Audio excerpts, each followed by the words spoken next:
नमस्कार दोस्तों, मैं उमंग कुमार सिंह स्वागत करता हूं आपके अपने YouTube चैनल एग्ज़ाम नगरी में। और लूसेंट को जो है अब हम जल्दी ख़त्म कर लेंगे। थोड़ा सा मैं जल्दी एक बार रिकैप करना चाहता हूं। देखिए हमने 30 दिन का जो है टारगेट रखा था, 30 क्लास का। 30 दिन में नहीं कहूँगा, काफ़ी दिन लग गए, लेकिन 30 नंबर ऑफ़ क्लासेस 30 ही थे। जब जब मुझे समय मिलता है मैं एक दिन में नोट्स बनाता हूँ और उस दिन रात को वीडियो अपलोड करता हूँ।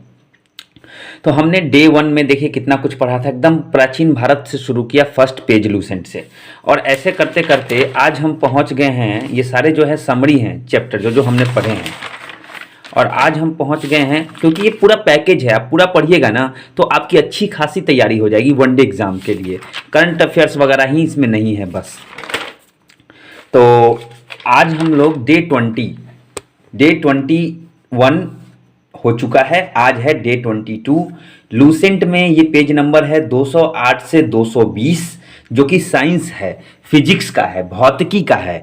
और नोट्स अगर देखें तो वो है 165 से 173। तो मैं सीधे लेके चलता हूँ 165 से 173। वीडियो को 1 मिनट भी आप लोग स्किप मत कीजिएगा, क्योंकि इस वीडियो में पूरा का पूरा जो है फिजिक्स ऑलमोस्ट और बहुत सारी चीज़ों को मैंने इसमें समाहित किया है। तो चलिए, और बहुत ही कम शब्दों में समाहित किया है। तो चलिए मैं आपको लेके चलता हूँ पेज नंबर 165, डे है 22। जी हाँ, तो आज हम लोग पहुँच गए हैं। ये 65 और 73 कितने होते हैं? तो 65 को अगर जोड़ लेंगे तो हो जाएगा वो 9 पेज का नोट्स हम लोग पूरे डिटेल के साथ आज पढ़ने वाले हैं। तो बिल्कुल भी स्किप मत कीजिएगा और समझने वाले हैं। मैं हमेशा कहता हूं कि साइंस समझने की चीज़ है और फिजिक्स मेरा सब्जेक्ट है। तो अगर पीछे का वीडियो अगर आपने नहीं देखा है तो उसको भी जाके देख लीजिएगा। डिस्क्रिप्शन बॉक्स में मैंने पूरे प्लेलिस्ट भी बना हुआ है लूसेंट में, लूसेंट का, मेरे चैनल में। उसमें आप जाके लूसेंट 30 डेज टारगेट में सारे के सारे डेज को आप 1 से लेके 22 तक का अभी तक का आप लोग देख सकते हैं। बिना देर किए हुए शुरू करते हैं। तो थोड़ा सा मैं कैमरा ऊपर कर लेता हूं। देखिए, डे है आज 22 और हम लोग पढ़ने वाले हैं समतल दर्पण के बारे में। समतल दर्पण से किस प्रकार परावर्तन होता है, और बहुत कुछ पढ़ेंगे। इससे पहले हमने जो है फिजिक्स का एक पार्ट पढ़ा था, जिसमें हमने क्या क्या पढ़ा था एक बार मैं बता देता हूं। मैं बार बार पेज पे स्पॉट करके नहीं दिखाऊंगा क्योंकि समय की कमी होती है, वीडियो ऐसे ही लंबे बन जाते हैं। डे 21 हमने मात्रक पढ़ा था और कैसे याद करना है मैंने उसका तरीका भी आपको बताया था। इजीली आपको याद हो जाएगा और एग्जाम में आप लिख पाएंगे। उसके बाद जो है कार्य ऊर्जा तथा शक्ति, गुरुत्वाकर्षण। उसके बाद हमने प्लवन पढ़ा था, दाब पढ़ा था, दाब का नियम पढ़ा था, प्रत्यास्था पढ़ा था, केशिकत्व पढ़ा था, सरल आवर्त गति पढ़ा था, ध्वनि पढ़ा था, ध्वनि की चाल पढ़ा था, और प्रकाश के बारे में पढ़ा था। और प्रकाश कैसे ही संबंधित है ये समतल दर्पण से परावर्तन चैप्टर। चलिए शुरू करते हैं। मैं थोड़ा अपने पेंसिल निकाल लूं। तो पेंसिल मिल चुका है। चलिए, समतल दर्पण से परावर्तन। समतल दर्पण से आप लोग क्या समझते हैं, पहले ये बहुत ज्यादा जो है जानना आपके लिए जरूरी है। समतल दर्पण मतलब जो प्लेन सरफेस होता है ना, हमारा आईना। हम आपके घर में आईना लगा हुआ है, एकदम प्लेन होता है वो, वही समतल दर्पण है। उसमें प्रतिबिंब कैसा बनता है? तो आप शीशे में अपने आप को देखते हैं तो आप तो यहां रियल खड़े हैं। क्या शीशे का अंदर का आदमी रियल होता है? नहीं होता है। क्या आप उसे छू सकते हैं? उस आदमी को नहीं छू सकते हैं। आपने एक सेब लिया, सेब को आप आईने में दिखा रहे हैं, आपको 2 सेब दिख रहा है, लेकिन है वो एक ही सेब। दूसरा सेब जो है वो काल्पनिक है, मतलब केवल उसकी कल्पना आप कर सकते हैं, है ना। अच्छा, एक और चीज देखिएगा कि आईने में अगर आप क्रिकेट खेलते हैं तो अगर आप अपना दायां हाथ, आपको लगेगा कि मेरा बायां हाथ है, और बायां हाथ लगेगा कि दायां हाथ है। किसमें? जो आईने में जो है आपकी परछाई आती है उसमें। तो दर्पण में बना हुआ प्रतिबिंब हमेशा काल्पनिक होता है, वस्तु के बराबर का हाइट का होता है, और उल्टा होता है। हमेशा क्या होता है? उल्टा होता है, वस्तु के बराबर आकार का होता है और काल्पनिक होता है। इसमें कोई परेशानी नहीं। प्रैक्टिकली आईने को लेकर चलिएगा आपको याद हो जाएगा। कभी प्रश्न आएगा कि दर्पण में प्रतिबिंब का प्रकार कैसा होता है, तो काल्पनिक, वस्तु के बराबर और उल्टा। कितने लोग इसे रटने का प्रयास करते हैं और बार बार कभी वास्तविक और काल्पनिक में वो लोग कंफ्यूज हो जाते हैं। वास्तविक तो होगा ही नहीं, हमें इसे प्रैक्टिकली समझने की आवश्यकता है, समझ लेने पर इसको रटने की आवश्यकता नहीं है। अच्छा, कुछ और तथ्यों को समझते हैं। समतल दर्पण में अगर कोई वस्तु की चाल v है, अगर 2 किलोमीटर मान लीजिए या 20 किलोमीटर प्रति घंटे की चाल से कोई वस्तु आ रही है, तो प्रतिबिंब जो है उसके दुगने स्पीड से लगेगा कि आ रहा है। प्रतिबिंब का स्पीड जो है कैसा प्रतीत होता है, लगता है कि डबल है। तो वस्तु की चाल अगर v है तो प्रतिबिंब की चाल कितनी हो जाती है, 2v हो जाती है। ठीक है, प्रश्न आते हैं ऐसे फिजिक्स में, साइंस में। अच्छा, आपतित किरण अगर नियत है, मतलब कि देखिए क्या होता है समतल दर्पण में, क्या होता है कि एक आईना है, आईने पे प्रकाश पड़ता है और प्रकाश परिवर्तित होकर जिस वस्तु पर पड़ता है उस वस्तु की परछाई जो है वो आईने में बनती है। तो अगर आपतित किरण सेम है, मतलब आने वाली किरण जो है प्रकाश का, उसमें कोई फर्क नहीं पड़ रहा, उसको नियत रखा गया है, तो दर्पण को थीटा कोण से अगर घुमाया जाता है तो परावर्तित किरण जो है 2 थीटा कोण घूम जाती है। अच्छा देखिए, कभी कभी आपने देखा होगा आपके घर में जो आईना लगा होता है, आईना को आप ऐसे अगर सीधा है तो आप अपना देख रहे हैं, आप ऐसे घुमा दीजिए ऐसे, तो आपको क्या होगा, यहाँ वाली चीज एकदम, मतलब उसके सामने वाली चीज, मतलब इसके सामने जो यहाँ इधर इधर या इधर जो चीज रखी हुई है ये भी आपको दिखाई देने लगी, लेकिन ये चीज आपको नहीं दिख पाएगी, ये चीज आपको नहीं दिख पाएगी, क्योंकि आपने यहाँ पे क्या किया, आईने को 20 डिग्री से घुमाया, लेकिन जो है प्रतिबिंब जो है वो 20 डिग्री तो ऐसे आपतित किरण जाएगा और फिर 20 डिग्री इधर भी जाएगा, तो अंतर 40 डिग्री का हो जाता है। अंतर कितने डिग्री का होता है, 40 डिग्री का। वैसे ही आपतित किरण नियत रखने पर दर्पण को अगर थीटा कोण से घुमाते हैं तो परावर्तित किरण कितना घूम जाती है, 2 थीटा से घूम जाती है। कैसे घूम जाती है, देखिए मैं थोड़ा सा फोटो बना के दिखाता हूँ। ये है समतल दर्पण, यहाँ से प्रकाश आया, ठीक है, पहले पहले सीधा जा रहा था, आपने क्या किया, दर्पण घुमा दिया, प्रकाश ऐसे आ रहा है, तो प्रकाश उसी रेखा में चला जाता है, तो 20 डिग्री इधर 20 डिग्री इधर, तो क्या होता है, ये परावर्तित किरण जो है वो 40 डिग्री जो है मुड़ जाती है, यही है। तो कभी कभी प्रश्न आता है, कभी कभी क्या करेगा, नंबर दे देगा 30 डिग्री आपतित किरण नियत रखने पर समतल दर्पण को 30 डिग्री घुमाने से परावर्तित किरण कितना घूमेगा, तो 7 डिग्री घूम जाएगा। या कभी कभी थीटा से ही पूछ देता है, तो समझ गए इसको, तो ये समझते चलिएगा, सब चीज मैं एक एक समझाऊंगा। पूर्ण प्रतिबिंब देखने के लिए दर्पण की लंबाई वस्तु की लंबाई से आधी होनी चाहिए। कहने का मतलब है कि अगर पूरा प्रतिबिंब आपको दिखना है तो दर्पण की जो लंबाई है, दर्पण की जो लंबाई है वस्तु की लंबाई से क्या होनी चाहिए, आधी होनी चाहिए, तभी आपको पूरा दिखेगा। ऐसा नहीं कि आप जाके मुंह सटा लीजिएगा एकदम आईने में तो आपका पूरा फोटो नहीं, एक निश्चित दूरी पर आपको जाना पड़ेगा, एक निश्चित दूरी पे जाना पड़ेगा, तब जाके आपको अपना पूरा फोटो जो है आईने में दिखेगा। तो क्यों दिखता है, क्योंकि वहां देखिए जैसे आईना है ना, आईना अगर 2 फीट का आईना है तो क्या आप वहां उसके सामने खड़े होकर अपना पूरा प्रतिबिंब नहीं देख सकते, उसके लिए आपको दूर जाना पड़ेगा। तो आपको उससे क्या करना पड़ेगा, वहां पे जो है आपको उसका जो है डबल होना पड़ेगा, उसका आपकी लेंथ जो है वो क्या होनी चाहिए, डबल होनी चाहिए। कहने का मतलब कि अगर आईना 20 डिग्री का है, कम से कम क्या कहता है, कम से कम आधी होनी चाहिए, यहां मैंने कम से कम छोड़ दिया है, अगर आधी से कम होगी तो आपको जो है आपका पूरा प्रतिबिंब नहीं दिखाई देगा। समझ रहे हैं, आपका अगर लंबाई 5 फीट है, आपको पूरा खुद को देखना है तो कम से कम 2.5 फीट का आईना मिलेगा, बड़ा आईना, तो आपको पूरा उसमें आप देख सकते हैं खुद को। तो यही है, आगे चलते हैं। थीटा कोण पर झुकने पर 2 समतल दर्पणों के मध्य रखे प्रतिबिंब की संख्या। अब देखिए 2 गो समतल दर्पण है, एक हमने यहां रखा, ये जमीन है, और एक हमने यहां रखा। अब ये दोनों 90 डिग्री पे खड़े हैं, अब ये दोनों कितने डिग्री पर खड़े हैं, 90 डिग्री पर। अब इसके अलग अलग कंडीशन की चर्चा की जा रही है, जैसे कहा जा रहा है कि दर्पण अगर 360 बाई थीटा जो है सम हो। अब देखिए यहां समझने वाली चीज है, 360 डिग्री होता है पूरा गोल, और थीटा अगर आपसे कहा जाए, थीटा कोण का मान है, अगर कहा जा रहा है कि दर्पण को 60 डिग्री झुका दिया जाए तो प्रतिबिंब की संख्या कितनी होगी, दर्पण को 60 डिग्री झुका दिया जाए तो 60 से पहले 360 को भाग करेंगे तो कितना आएगा, 6 आ जाएगा। 6 क्या है, एक सम संख्या है। सम आएगा तो कितना होगा, प्रतिबिंब की संख्या कितनी हो जाएगी, 360 बाई थीटा माइनस 1। यानी अगर अगर अगर भाग देने पर सम संख्या आता है तो उसमें से एक गो घटा लीजिए, प्रतिबिंब की संख्या वही हो जाएगी। यानी 6 माइनस 1, 5 गो प्रतिबिंब बनेगा। अगर विषम आता है तो, अगर वही चीज विषम आ जाता है, मान लीजिए 36 डिग्री पर झुका रहे हैं तो 36 को भाग करेंगे, माफ कीजिएगा 36 नहीं इसको आप जो है 5 से ही ले लीजिए। अगर कटाने पर आपको 5 आ रहा है, कटाने पे अगर आपको 5 आ रहा है, मान लीजिए 72 डिग्री पर, यहाँ पे 60 के बदला आपको 72 डिग्री बोल दिया गया, तब 72 तो भाई 5 बार में कटेगा। तो 7 पच्चे 35,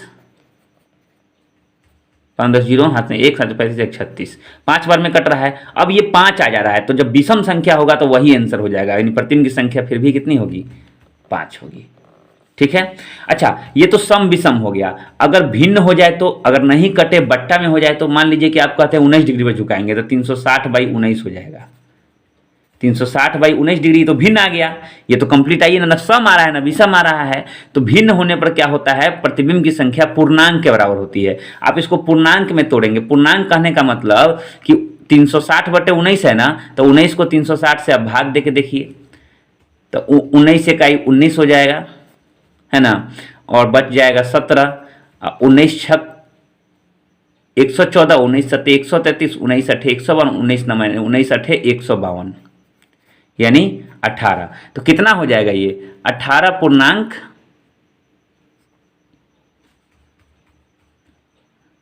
18 बट्टे 19। तो यहाँ पे प्रतिबिंब की संख्या कितनी हो जाएगी, 18। यानी पूर्णांक में तोड़ने पर भिन्न को जो पूर्णांक होगा वही प्रतिबिंब की संख्या हो जाएगी। तो समझ गए, कटाने पर कौन से कटाएंगे, सम संख्या आया तो मैं एक घटा के कर देंगे। आपको प्रश्न क्या पूछेगा, आपको प्रश्न पूछेगा कि थीटा कोण पे झुकाने पे समतल दर्पण में प्रतिबिंब की संख्या कितनी होती है। तो थीटा के जगह कुछ कोण दे देगा, 36 degree 35 degree 34 degree 50 degree 40 degree कुछ भी दे देगा। आपको भाग करके देखना है सम आ रहा है विषम आ रहा है या भिन्न आ रहा है। सम आएगा तो एक घटा लेंगे, प्रतिबिंब की संख्या निकल जाएगी। विषम आएगा तो नहीं घटाएंगे। और पूर्णांक आ जाएगा तो जो पूर्णांक होगा, अगर भिन्न में आ गया बट्टा में आ गया तो जो पूर्णांक होगा, है ना, वही जो है उसकी संख्या हो जाएगी। समझ में आ गया। भिन्न वाला अगर नहीं समझ में आया, भिन्न तो सीधा चीज है कि मान लीजिए कि 8 बट्टे 13 बट्टे 8 आ गया तो क्या होगा, इसको पूर्णांक में कैसे लिखेंगे, 1 पूर्णांक 8 बट्टे 5, 8 का ये 8 है 5, यही ना होगा, 1 पूर्णांक 5 बट्टे 8 तो 13 बट्टे 8 हो जाएगा। तो यहाँ पे प्रतिबिंब की संख्या कितनी हो जाएगी, 1। यहाँ पे प्रतिबिंब की संख्या कितनी हो जाएगी, 1। ठीक है। 13 बट्टे 8 को हम 1 पूर्णांक 5 बट्टे 8 लिख सकते हैं, तो पूर्णांक यही पूर्णांक है। समझ में आ गया। ये 3 कंडीशन में प्रश्न पूछा जाता है। चलिए, तो ये समतल दर्पण का कुछ इंपॉर्टेंट फैक्ट था जो जिस पे हमने चर्चा की। अब आते हैं गोलीय दर्पण। देखिए, गोलीय दर्पण जो है मुख्यतः 2 प्रकार के होते हैं। एक होता है अवतल दर्पण, दूसरा होता है उत्तल दर्पण। एक अवतल दर्पण, एक उत्तल दर्पण। अच्छा, अवतल दर्पण के बारे में जानते हैं। इसका उपयोग कहाँ कहाँ होता है, पहले ये जान लीजिए। इसका उपयोग होता है दाढ़ी बनाने में, क्योंकि ये क्लियर बड़ा चित्र बनाता है। आंख, नाक, कान, दांत की जांच करने में या गाड़ी के हेडलाइट में, इन सब चीज़ों में जो है अवतल दर्पण का उपयोग होता है। वो थोड़ा घुमा हुआ रहता है अवतल दर्पण, है ना। गोलीय दर्पण है ये, समतल सीधा था, स्ट्रेट था, ये थोड़ा सा गोलीय रहता है। देखिए, कुछ इस प्रकार का रहता है। ये अवतल दर्पण है। अवतल दर्पण जो है का बाहरी सतह क्या रहता है, वो घिसा हुआ रहता है, उस पर कुछ लेप लगाया हुआ रहता है। और अंतर तभी तो यहाँ जो है इसमें हमारा फोकस बनता है, यहाँ पे हमारा प्रतिबिंब बनता है। क्योंकि जब तक प्रकाश आके टकरा के वापस नहीं जाएगा तब प्रतिबिंब नहीं बनेगा। प्रकाश, अगर ये पारदर्शी शीशा रहता तो प्रकाश सीधा निकल जाएगा, उसमें तो फोटो बनना ही नहीं है।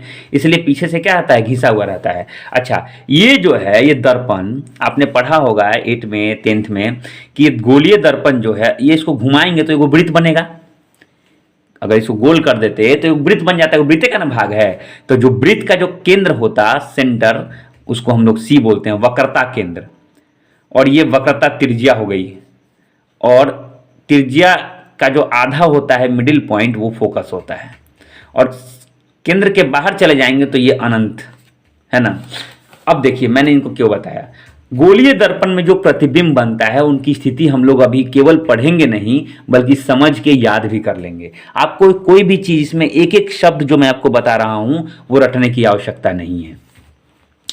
चलिए वस्तु और प्रतिबिंब देखते हैं।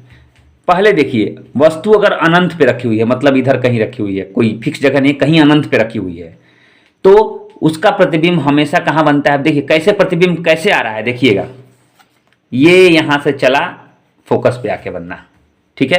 अनंत से अगर यहां वस्तु रखी हुई है तो प्रकाश ऐसे टकराएगा और टकरा के कहां से गुजरेगा, फोकस से होके गुजरेगा। तो फोकस से होके गुजरेगा, देखिए दिखाया जाता है कि यहाँ वस्तु है और प्रकाश जब पड़ा तो ऐसे आया, यहाँ टकराया और यहाँ से फोकस पे गया, ऐसे करके दिखाया गया है बुक में। तो बस इतना जान लीजिए कि अनंत पे रहेगा तो फोकस से बनेगा, फोकस पर रहेगा तो अनंत पे बनेगा। मैंने दोनों को एक साथ लिखा है, लूसेंट में ये साथ साथ नहीं लिखा हुआ है, इसलिए हमें याद करने में थोड़ी परेशानी आती है। तो वस्तु अगर अनंत पे रहेगा तो प्रतिबिंब कहाँ बनेगा, फोकस पर।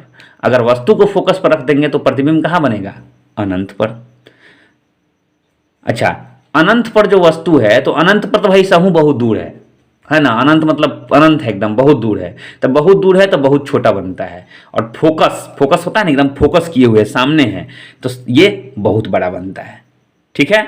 तो अनंत पर जब वस्तु रखते हैं तो उसका प्रतिबिंब कैसा बनता है, बहुत छोटा, फोकस पर बनता है। और फोकस पर रखते हैं तो बहुत बड़ा बनता है। आराम से दोनों याद हो गया। और दोनों ही मामले में यहाँ मैंने देखिए दोनों को यह तीर एरो दिखा दिया है। दोनों ही मामले में प्रतिबिंब जो है उल्टा तथा वास्तविक बनता है। दोनों ही मामले में प्रतिबिंब कैसा बनता है, उल्टा तथा वास्तविक, ठीक है। ये चीज हो गया। अब आगे देखिए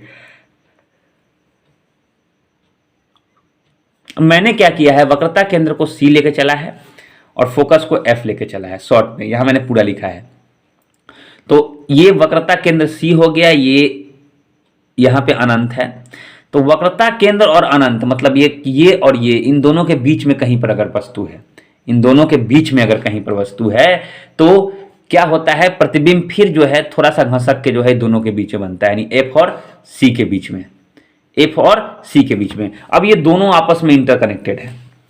देखिए C और अनंत, केंद्र और अनंत पे अगर वस्तु है तो प्रतिबिंब कहाँ बन रहा है, F तथा C पर। और इसी को याद एक ही करना है आपको, फिर इसको उल्टा कर दीजिए। F तथा C पर कोई वस्तु रहेगी तो C तथा अनंत के बीच में बनेगा।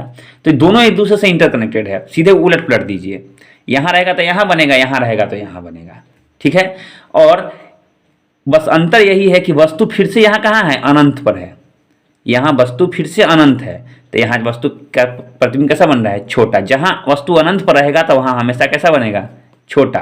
और यहां पे क्या है, वस्तु कहां है, फोकस के आसपास है, फोकस तथा केंद्र के बीच, तो क्या कैसा बन रहा है, बड़ा, ठीक है।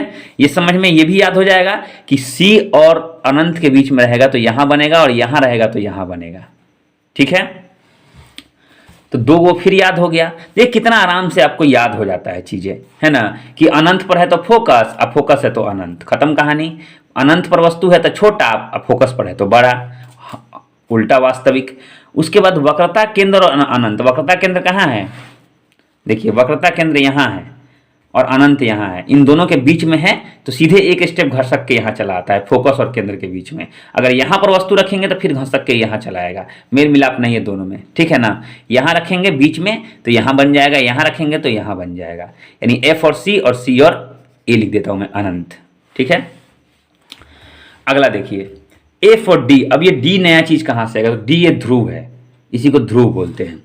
तो ये ध्रुव है, F तथा D के बीच में रहेगा। तो अब ये देखिए यहां से प्रतिबिंब ऐसे खसक के यहां चलाता था, तो यहां जब रखेंगे बीच में, ध्रुव और फोकस के बीच में, तो ये घसक के कहां चल जाएगा, दर्पण के पीछे, दर्पण के पीछे। तो देखिए F और D के बीच में बनता है, F और D के बीच में वस्तु रहते हैं तो कहां प्रतिबिंब बनता है, पीछे, सीधा और आभासी बनता है। पीछे जब भी बनेगा तो सीधा और आभासी वस्तु से बड़ा बनेगा। वहीं पे अगर C पे है, अगर CA पर है, CA पर वस्तु है तो प्रतिबिंब भी कहाँ बनता है, C पर ही बनता है। और एक ही जगह बन रहा है तो इतना छोटा ना बड़ा ये समान। तो इजीली आपको एक दो बार ठीक से देख के फिगर में समझिएगा तो आपको हमेशा के लिए याद हो जाएगा। आपको रटने की कोई आवश्यकता नहीं है, प्रश्न जो जहां से आएंगे आप आराम से मार लेंगे। ठीक है, ये एक पेज कंप्लीट हुआ। आगे आते हैं। देखिए पढ़ने के लिए बहुत कुछ है इसमें, अभी एक एक करके हम सब देखेंगे। तो अवतल दर्पण के बारे में हमने पढ़ लिया, अब हमें पढ़ना है उत्तल दर्पण के बारे में। उत्तल में क्या होता है, अवतल में बाहर से घिसा हुआ रहता है और इसमें अंदर से घिसा हुआ रहता है। कहने का मतलब है कि जो भी प्रक्रिया होती है इसकी पीछे से होती है, जो भी प्रक्रिया होती है इसकी पीछे से होती है, और पीछे से होने के कारण यहाँ पे F प्लस में रहता है, यहाँ पीछे चल जाएगा तो माइनस में, जितना दूरी वही रहेगा, खाली माइनस में हो जाता है। अब देखिए क्या होता है ये उत्तल दर्पण में। सबसे पहले इसका उपयोग जान लीजिए। गाड़ी के साइड मिरर में, गाड़ी में जो होता है ना, देखिएगा साइड मिरर जो लगाता है उस पर लिखा रहता है कि object is the closer then they appear. हमेशा देखिए उस पर लिखा रहता है। क्यों लिखा रहता है? इसका मतलब क्या होता है कि जो ऑब्जेक्ट आपको शीशा में दिखाई दे रहा है, जो ऑब्जेक्ट दिखाई दे रहा है ना, उससे कहीं ज़्यादा वो क्लोज है। यानी उत्तल दर्पण में चीज़ बहुत दूर दिखाई देता है लेकिन होता वो हमारे बहुत करीब है, इसलिए उस पर लिखा रहता है the object appear, the object is very close then that appear. मतलब जितना वो दिखाई दे रहा है उससे काफ़ी क्लोज ऑब्जेक्ट है। और सोडियम परावर्तक लैंप में होता है, दो चीज़ में होता है। प्रतिबिंब की प्रकृति कैसी होती है? तो हमेशा ये सर्वदा दर्पण के पीछे होती है। क्यों? क्योंकि प्रकाश इधर से परावर्तित ही नहीं होगा, यहाँ क्या है, लेपा हुआ, अंदर लेपा हो रहता है। तो हमेशा जो भी प्रक्रिया होती है वो क्या होती है, दर्पण के पीछे होती है।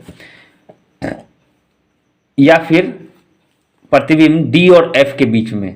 अब ये D और F अगर आप देखना चाहेंगे तो यहाँ से जो परावर्तित होती है, यहाँ से परावर्तित होती है, फिर ये ऐसे चली जाती है, ये लौट के कहाँ चली जाती है? तो ये लगता क्या है कि यहाँ आएगा।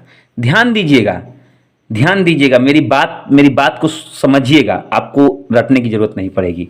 देखिए पीछे वस्तु हमने रखा, ठीक है, वस्तु से प्रकाश गया दर्पण पर, और दर्पण तो भाई क्या होगा, ये तो पीछे का रगड़ा हुआ है, तो यहीं से क्या हो जाएगा, लौट जाएगा। अब यहाँ से लौट जा रहा है तो ओरिजिनल रियल में जो है ये इधर आ नहीं रहा है, लेकिन हम मानते हैं कि अगर इधर आता तो इसके सीध में कैसा आता, डॉट डॉट डॉट डॉट ऐसे आता। इसको हम लोग सीधा मिला के देखते हैं, मतलब आभास करते हैं, आभासी। इसीलिए इसमें हमेशा क्या होता है, छोटा सीधा दर्पण के पीछे और आभासी प्रतिबिंब बनता है।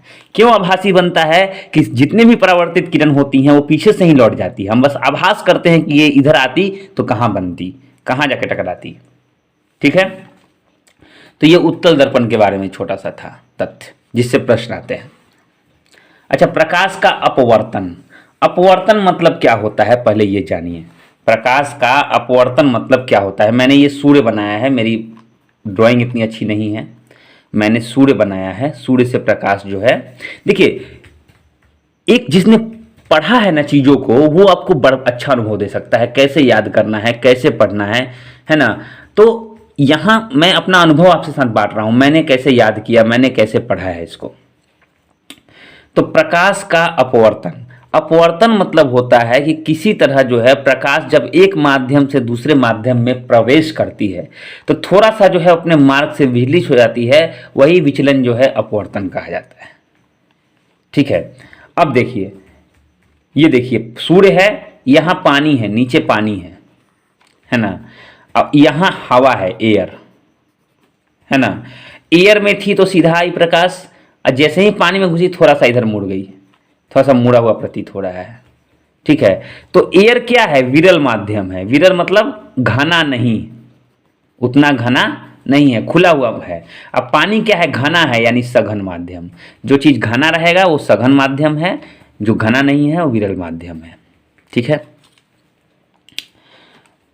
जरूरी नहीं कि एयर ही हो, तेल से पानी या पानी से तेल, तो पानी क्या हो जाएगा उसके लिए, विरल माध्यम। और तेल ज़्यादा गाढ़ा है तो तेल सघन माध्यम हो जाएगा। तो देखिए जब भी प्रकाश सघन माध्यम से विरल माध्यम में प्रवेश करती है, सघन मतलब पानी से देखिए ऊपर की ओर जा रही है, तो देखिए क्या हुआ यहाँ पे जो है ये अविलंब की ओर से दूर मुड़ गई, ये अविलंब है। अविलंब जो होता है वो 90 डिग्री पर, एक हम लोग मान लेते हैं कि एक कोण है, 90 डिग्री का एक लाइन है। अब प्रकाश यहां से जाने पर क्या होता है, ये जो है ये कोण जो है बढ़ जाता है, ये कोण जो है यानी अविलंब से दूर चली जाती है। सघन माध्यम से विरल माध्यम, तो सघन माध्यम में क्या था, सीधा जा रहा था, और जैसे ही इसको खुला मिला ये क्या हुआ, दूर हट गया, भाग गया, है ना। खुला मिलने पर आदमी कैसे भाग जाता है, तो इसको जब ये विरल माध्यम मिला तो ये क्या हुआ, ये अविलंब से ज्यादा का कोण बना के ये क्या हुआ, सीधा इधर निकल गया। ठीक है। अच्छा, उसी प्रकार विरल माध्यम से सघन माध्यम, तो यहाँ पे क्या होता है कि यहाँ से सीधा आ रहा था, है ना। यहाँ पे मान लीजिए 25 डिग्री का कोण बना रहा था, यहाँ 20 डिग्री का कोण, यहाँ क्या होगा, ये अविलंब की ओर मुड़ जाता है, अविलंब से दूर नहीं भागता है। जब क्या होता है, आदमी जब मुसीबत में होता है तो अपनों को खोजता है, अब जैसे ही मुसीबत टला वो भाग जाता है, बस यही समझिए। तो यहाँ क्या है कि यहाँ मुसीबत में था तो सीधा चल रहा था, और जैसे ही इसको खाली जगह मिला ये क्या हुआ, दूर हट के ये ऐसे मुड़ के चला गया, सीधा नहीं जाके ये ऐसे मुड़ के चला गया, यानी अविलंब से ये कोण, ये दूरी बढ़ गया। वहीं पे यहाँ पे विरल माध्यम, यानी अब क्या हो रहा है, हवा से ये पानी में जा रहा है, तो हवा में जाता तक दूर था, और जैसे ही पानी में गया, अब इसको गाढ़ा माध्यम मिल गया तो ये क्या हो जाएगा, थोड़ा सा इधर मुड़ जाएगा, यानी ये अविलंब है, ये अविलंब है 90 डिग्री का, थोड़ा सा जो है इसके पास आ जाएगा। ठीक है, यही होता है। ये इसमें जो है ये आपतित किरण, आपतीत मतलब आने वाली, ये है अपवर्तित, ये अपवर्तित कोण, ये है आपतन कोण, ये है अपवर्तन कोण, दोनों में डिफरेंस हो गया। डिफरेंस कब नहीं होगा, जब माध्यम चेंज नहीं होगा, हवा से हवा में जाएगा तो ये कोण और ये कोण बराबर हो जाएगा। लेकिन जब माध्यम चेंज होगा, सघन माध्यम से विरल माध्यम में, यानी गाढ़े से पतले में जा रहा है, तो क्या होगा, अविलंब से दूर हटेगा। देखिए प्रश्न ऐसे ही आता है, क्या होगा जब प्रकाश सघन माध्यम से विरल माध्यम में जाता है। तो विरल में तो जान लीजिए कि हवा में जा रहा है, सघन में घना में था तो क्लोज था, विरल में चला गया तो बाहर चला गया। वैसे ही विरल से सघन, विरल सघन आप लोग समझ रहे होंगे मेरे ख्याल से, सघन मतलब घना और विरल मतलब खुला हुआ प्रदेश। वैसे ही जब विरल से सघन में आती है, मैं आपको इतना देर क्यों ले रहा हूं समझाने में, ताकि समझ जाने पर आपको रटने की जरूरत नहीं पड़ेगी। साइंस रटने की चीज होती नहीं है, सीधा समझिए। हालांकि केमिस्ट्री में आपको क्वेश्चन बाई क्वेश्चन करवाऊंगा, उसमें ज़्यादा नहीं समझाऊंगा। बायोलॉजी में भी जहाँ तक हो सकेगा मैं समझाऊंगा, वो सब सब्जेक्ट नहीं है मेरा, लेकिन मुझे जितना आपको पढ़ना है समझना है उतना आप पढ़ेंगे। तो विरल से सघन माध्यम में, यानी हवा से पानी में घना में जा रहा है, तो क्या होता है, ये झुक जाता है थोड़ा अविलंब की ओर। ठीक है, ये है। अच्छा, अपवर्तन का नियम क्या कहता है, अपवर्तन का नियम समझिएगा। मैंने नियम से समझाया, आपको कैसे समझाया है, देखिए ये है समतल स्थान, ठीक है, नीचे है पानी, ऊपर है हवा, वही बात है। प्रकाश आया यहां से, है ना, एकदम शीश करके प्रकाश आ रहा है। अब क्या हो रहा है, आने वाले प्रकाश को बोलते हैं हम लोग आपतित किरण, इसको बोलते हैं अपवर्तित किरण, है ना, इसको बोलते हैं अविलंब। तीनों आके कहाँ जुड़ रहा है, तीनों एक ही समतल में जुड़ता है।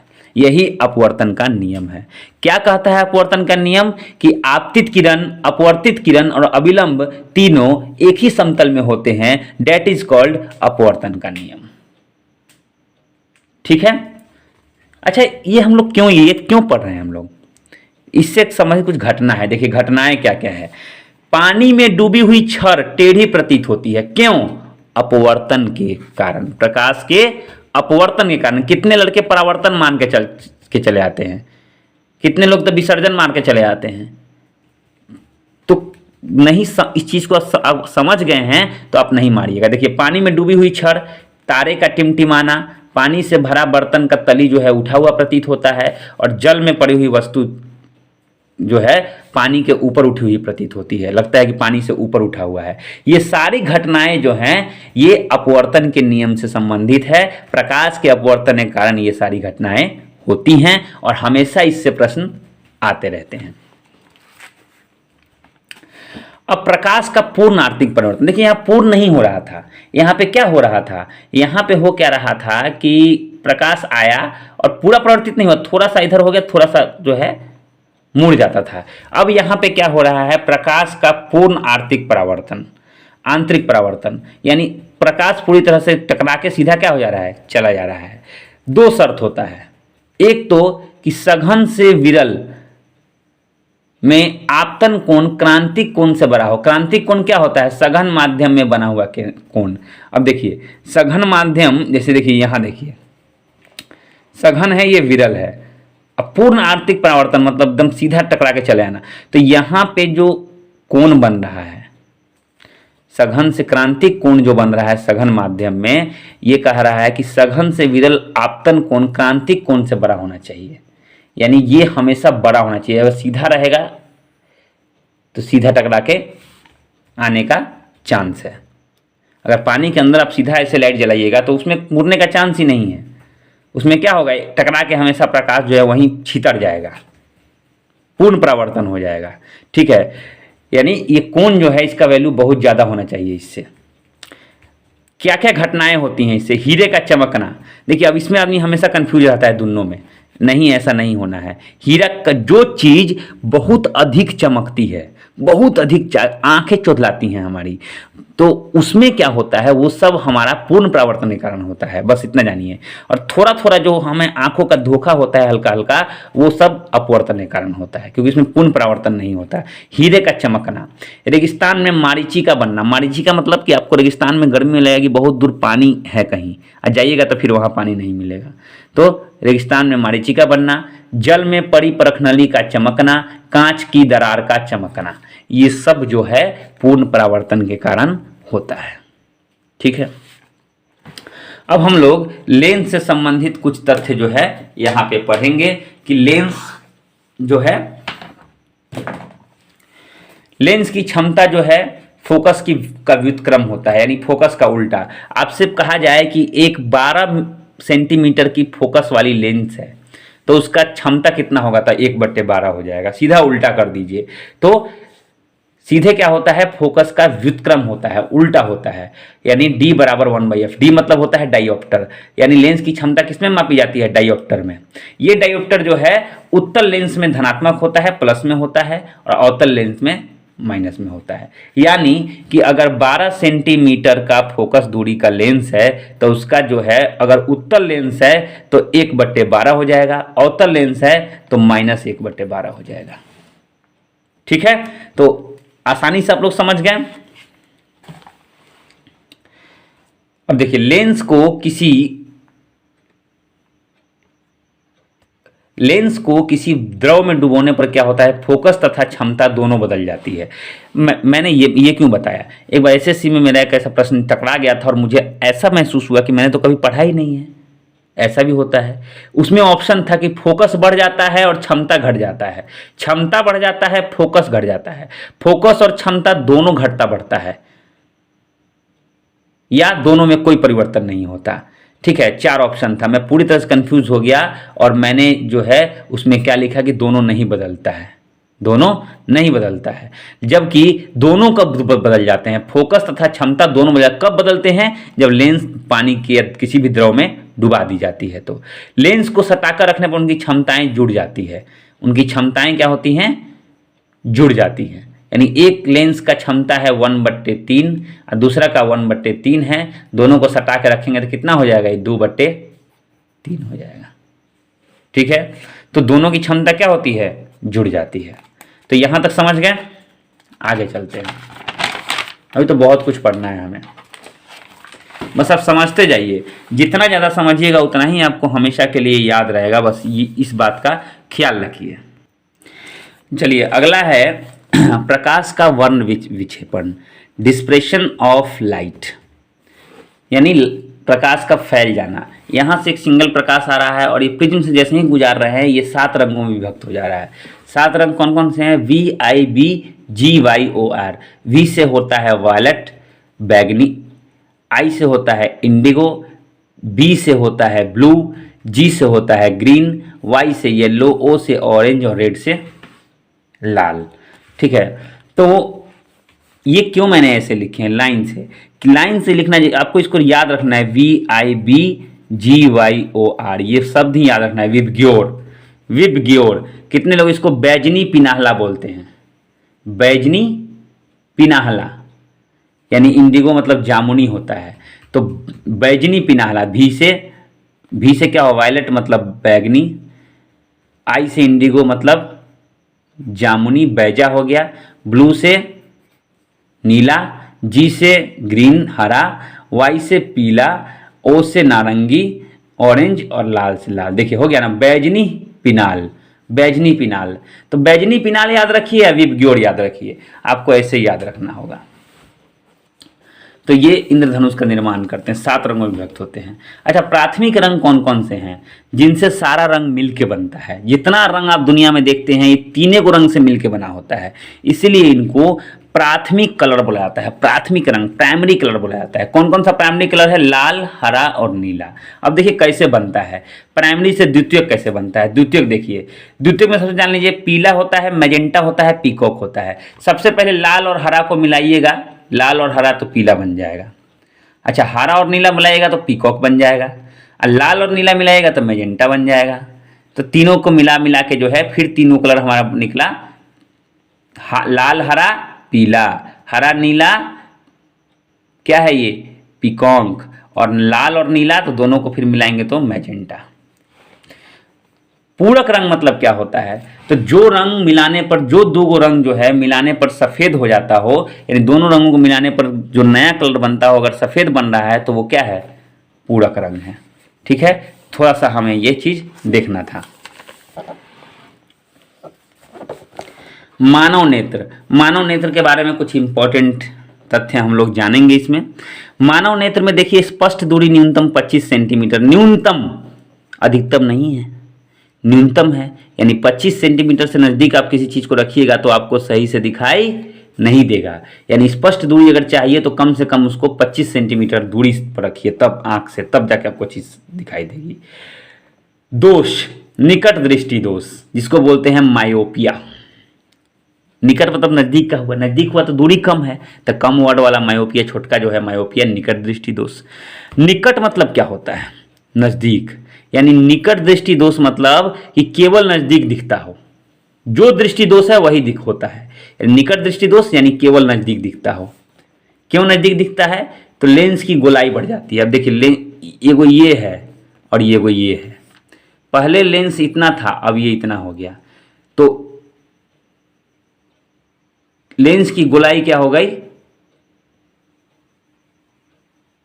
बढ़ गई। तो यहां पे क्या होता है कि फोकस दूरी घट जाता है, और फोकस दूरी घट जाता है और लेंस की क्षमता जो है बढ़ जाती है। तो ये तीनों कारण, तीनों में से कोई भी एक कारण जो है चलेगा। फोकस दूरी अगर घट गई तो फिर भी निकट दृष्टि दोष है, क्योंकि फोकस दूरी मतलब आप फोकस नहीं कर पा रहे हैं, आप नज़दीक फोकस कर रहे हैं। ध्यान देखिए, नाम से खाली जानिए, निकट दृष्टि दोष, केवल निकट दिख रहा है। तो केवल निकट मतलब कि आपका फोकसो नज़दीक चला आया है, कम गया है, आप कम दूरी पर फोकस कर पा रहे हैं केवल, तो इसलिए फोकस दूरी घट जाना, लेंस की गोलाई बढ़ जाना। लेंस छोटा था तो क्या होता था, आप दूर तक देखते थे, अब लेंस बड़ा हो गया, फैल गया, अब लेंस की क्षमता बढ़ गया, क्षमता बढ़ गया तो आपको जो है केवल नज़दीक की चीज़ें दिखाई देगी, दूर की चीज़ें दिखाई नहीं देगी। क्या परिणाम होता है, क्यों ऐसा होता है? तो प्रतिबिंब जो है रेटिना के स्थान पर रेटिना के आगे बनने लगता है, रेटिना के आगे बनने लगता है। उपाय क्या है? तो उपयुक्त फोकस वाला अवतल लेंस, यानी अवतल लेंस का प्रयोग किया जाता है। निकट दृष्टि दोष के उपचार के लिए कौन से लेंस का उपयोग किया जाता है? अवतल लेंस का। याद रहेगा, आराम से इसको याद रखना है, समझ के याद रखना है। ठीक है, कि नज़दीक केवल दिख रहा है तो क्या कारण हो सकता है? तो फोकसवा नज़दीक हो रहा है, इसलिए लेंस की गोलाई बढ़ गई है ना। गोलाई बढ़ गई है तो हमें क्या है, हमारा लेंस की गोलाई बढ़ी, लेकिन हमारा क्या हुआ, हमारा क्षमता जो है वो भी बढ़ गया। लेंस की गोलाई बढ़ी तो क्षमता ही बढ़ गया, क्षमता बढ़ गया तो हमें केवल नज़दीक का चीज़ दिखाई दे रहा है। अब देखिए दीर्घ दृष्टि या दूर दृष्टि, वही चीज़ है। दीर्घ मतलब दूर, यानी केवल दूर का दिखाई देता है। अधिक जानकारी के लिए मायोपिया का विपरीत ले, देखिए मैंने यहाँ ये लिख दिया, क्यों समय हम लोग व्यतीत करें, हमें केवल ये पता है। अब अधिक जानकारी हेतु चलिए जानकारी जानते हैं। देखिए मायोपिया में क्या था कारण? लेंस की गोलाई बढ़ना, तो यहाँ हो जाएगा लेंस की गोलाई घटना। फोकस दूरी का घटना, तो यहाँ फोकस दूरी का बढ़ जाना। बढ़ जाएगा तो हम क्या कर रहे हैं, दूरे फोकस कर रहे हैं, नज़दीक नहीं कर पा रहे हैं, और लेंस की क्षमता घट जाना। ठीक है, तो तीनों, इसका तीनों का उल्टा कर दीजिए। अच्छा, परिणाम में भी उल्टा कर दीजिए, प्रतिबिंब रेटिना के स्थान पर रेटिना के आगे बनता था, कब? मायोपिया में। वहीं हाइपरमेट्रोपिया इसको बोलते हैं, दीर्घदृष्टि दोष में क्या होता है? प्रतिबिंब रेटिना के स्थान पर रेटिना के पीछे बनता है। रेटिना के स्थान पर क्या होता है के जगह रेटिना के पीछे बनता है। और यहाँ पे भी वही उल्टा कर दीजिए, उपयुक्त फोकस वाला अवतल नहीं उत्तल लेंस हो जाएगा। तो एक चीज अगर अब हम लोग गलती कहाँ करते हैं, हम लोग क्या करते हैं, इसको भी अलग से पढ़ते हैं और इसको भी अलग से पढ़ते हैं, और जैसे लूसेंट में रखा हुआ है वैसे ही पढ़ना शुरू कर देते हैं। इसीलिए होता है कि 5 बार लूसेंट पढ़ गए लेकिन याद नहीं होता, या याद है हमें इसमें जो है कंफ्यूजन हो जा रही है। ठीक है, तो देखिए कैसे ये सब ट्रिक है, ये सब चीजें ध्यान में रखनी है, कितने आसानी से हमें चीजें याद रहें। अब ये सरल सूक्ष्मदर्शी है, ये कम फोकस दूरी वाला उत्तल लेंस होता है, इसका ऑलरेडी कम रहता है। अच्छा, सरल सूक्ष्मदर्शी की आवर्धन क्षमता जो है कैसे निकालेंगे? A1 + D/F, यानी एक क्षमता है D, F मतलब फोकस और 1 से जोड़ दीजिए। दूरदर्शी तो 2 उत्तल लेंस जुड़े हुए रहेंगे तो क्या बन जाएगा? दूरदर्शी बन जाएगा। आगे चलते हैं, स्थिर वैद्युत। ये क्या है भाई? तो स्थिर मतलब क्या होता है? स्टेबल, एक जगह स्थिर है वैद्युत। पदार्थों को रगड़ने पर जो विद्युत आवेश संचरित होता है उसे स्थिर विद्युत, यानी उसको आप ट्रांसफर नहीं कर सकते हैं। मान लीजिए कोई चीज आप रगड़े, कंघी आप बाल में रगड़ते हैं, उस करंट को आप ट्रांसफर कर सकते हैं? नहीं कर सकते, वो स्थिर वैद्युत है, एक ही जगह उत्पन्न हुआ, खत्म हो गया। ठीक है, तो पदार्थों को रगड़ने पर जो विद्युत आवेश संचरित होता है उसे हम लोग क्या बोलते हैं? स्थिर विद्युत आवेश कहते हैं। धनात्मक और ऋणात्मक दोनों में होता है, और इसका जो है आकलन सबसे पहले किसने किया था? बेंजामिन फ्रैंकलिन ने। किसने किया था? बेंजामिन फ्रैंकलिन ने। अब देखिए, दोनों को मैंने नहीं लिखा है, दोनों आप लोग जानते होंगे। चालक जिसमें धारा प्रवाहित होती हो, जिसमें प्रवाहित होती हो, अचालक जिसमें धारा प्रवाहित, करंट एक स्थान से दूसरे स्थान गमन नहीं कर पाता है। अच्छा, चालक अचालक का ये त्वरित चालक। अब त्वरित चालक का है, फूफा जी हैं इसके? नहीं, त्वरित चालक मतलब होता है जो बिल्डिंग के ऊपर आपने देखा होगा डिवाइस लगा रहता है, बिजली गिरेगी सबसे पहले उसी पे गिरेगी और वो नीचे अर्थिंग में जुड़ा हुआ रहता है एकदम नीचे, तो सीधे अर्थ हो जाएगा, बिल्डिंग बच जाएगी। यानी बिल्डिंग को, बड़ी बड़ी ऊंची ऊंची मीनारों को, बिल्डिंग को त्वरित से बचाने के लिए, ठनका से बचाने के लिए, बिजली जो आसमानी बिजली होती है उससे बचाने के लिए ये त्वरित चालक लगाया जाता है प्रत्येक बिल्डिंग पर। और इसको सबसे पहले किसने तैयार किया था? बेंजामिन फ्रैंकलिन ने। अब जानते हैं सेल के बारे में। तो सेल 2 प्रकार के होते हैं, एक होता है प्राथमिक सेल, एक होता है द्वितीयक सेल।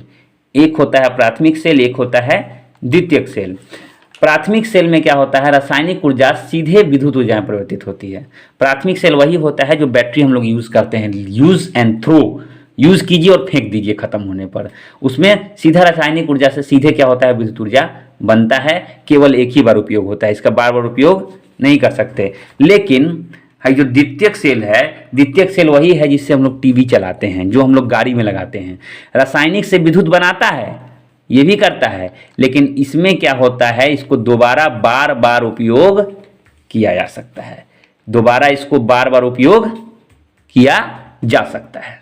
ठीक है। लिक्लांस सेल, लिक्लांस सेल क्या है? जहां रुक रुक कर विद्युत प्रवाह की आवश्यकता होती है। आपने देखा होगा कि घर में लाइट लगता है ना, भुक भाग, ऑन ऑफ होते रहता है, तो बड़ा अच्छा लगता है। शादी ब्याह में ना झालर जो है अगर लंबा लंबा लगा देते हैं तो वो काम कैसे करते हैं भाई? तो उसमें लेक्लांस सेल का उपयोग होता है। ये क्या करता है? बॉल में डायरेक्ट ऊष्मा नहीं देके, डायरेक्ट विद्युत नहीं देके रुक रुक के देता है, ऑन ऑफ, आएगा जाएगा, आएगा जाएगा, आएगा जाएगा। तो आपको लगेगा कि बॉल क्या हो रहा है? वो ब्लिंकिंग कर रहा है, लेकिन ब्लिंकिंग नहीं करता, वो on off on off on off होता है, क्योंकि उसको जो ऊर्जा मिल रही है, विद्युत ऊर्जा, वो रुक रुक के मिल रही है। किसकी वजह से मिल रही है? लेक्लांस सेल। ये वैज्ञानिक का ही नाम था लेक्लांस, उन्हीं के सम्मान में इसका नाम लेक्लांस सेल रखा गया।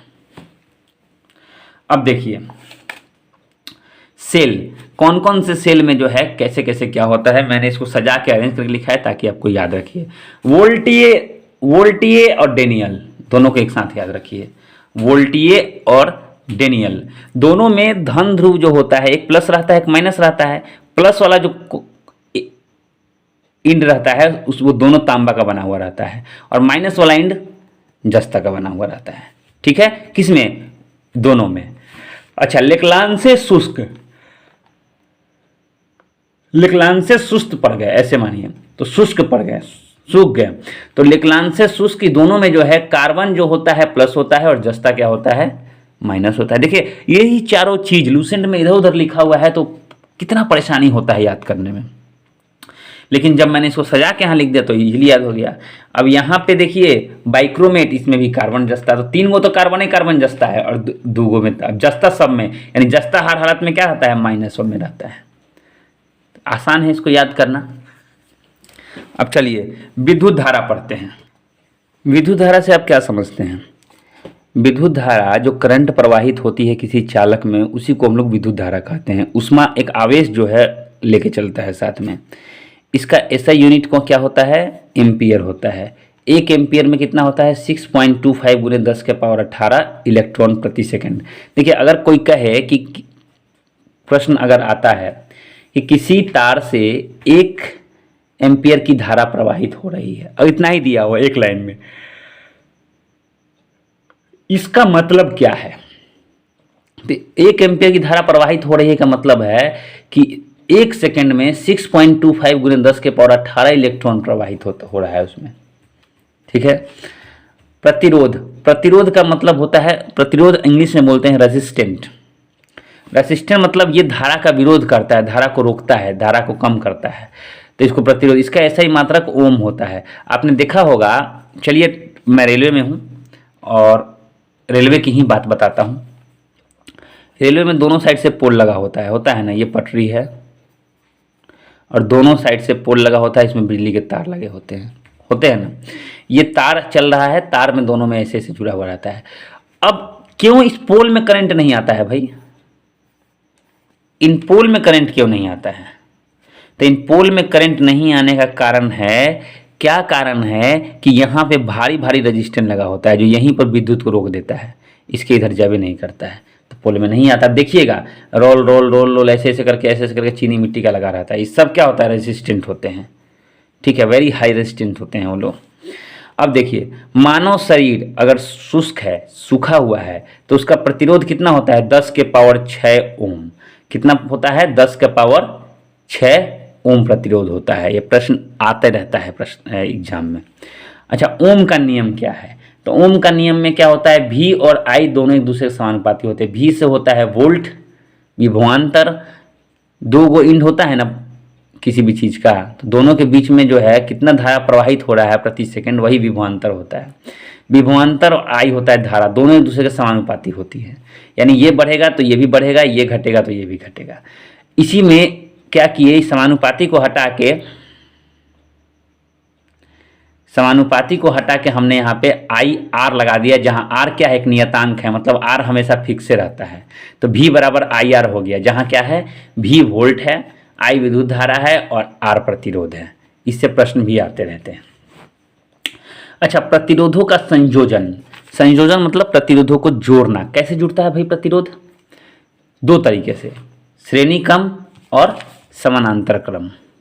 श्रेणी क्रम का मतलब होता है श्रेणी में, यानी एक ही तार में यहाँ लगा दिया, देखिए कैसे लगा हुआ है, यहाँ लगा दिया, यहाँ लगा, सबका मैंने नाम दे दिया, R1 R2 R3 R4 हमने इसका नाम दे दिया। समानांतर में क्या होता है, सारे प्रतिरोध सामने रहते हैं। देखिए 1 2 3 सब सामने हैं, तीनों सामने हैं, R1 R2। लेकिन यही होता है कि इसमें जो वैल्यू निकालना है अगर हमें है, तो श्रेणी में सीधे हम लोग R में सब जोड़ देते हैं, R1 plus R2 plus R3 जहाँ तक है। लेकिन समानांतर क्रम में इसमें यही चीज़ वो बट्टा में हो जाता है, 1/R बराबर 1/R1 1/R2 और 1/R3 ऐसे रहता है। तो समानांतर क्रम में अगर पूछे तो बट्टा में जोड़ दीजिए, श्रेणी क्रम में पूछे तो सीधा जोड़ दीजिए, तो एक समतुल्य प्रतिरोध निकल जाता है। समतुल्य प्रतिरोध निकालने का सूत्र है ये। ठीक, आगे चलते हैं।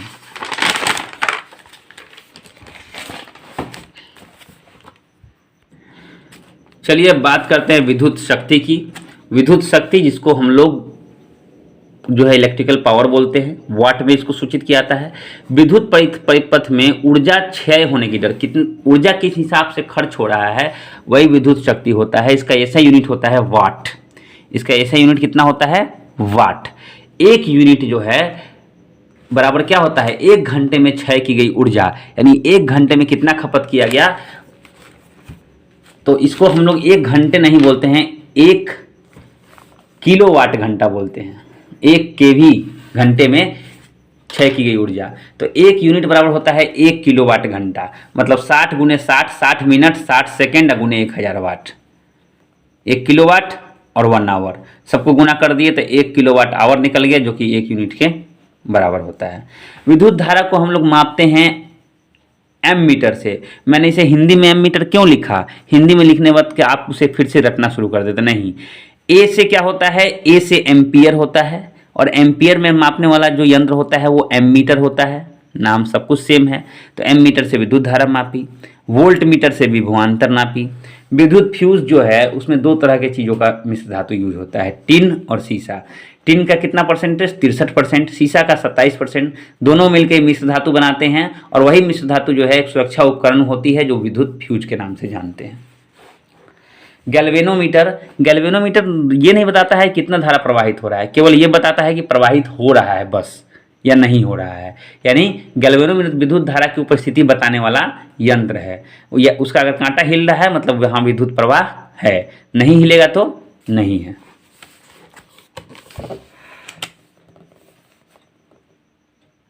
अब ट्रांसफार्मर, ट्रांसफार्मर लगा होता है ना आपके गांव में, वो क्या काम करता है, 11,000 वोल्ट आता है, उसको कम करके घर पे पहुंचाता है, यानी वोल्टेज बदलने वाला यंत्र।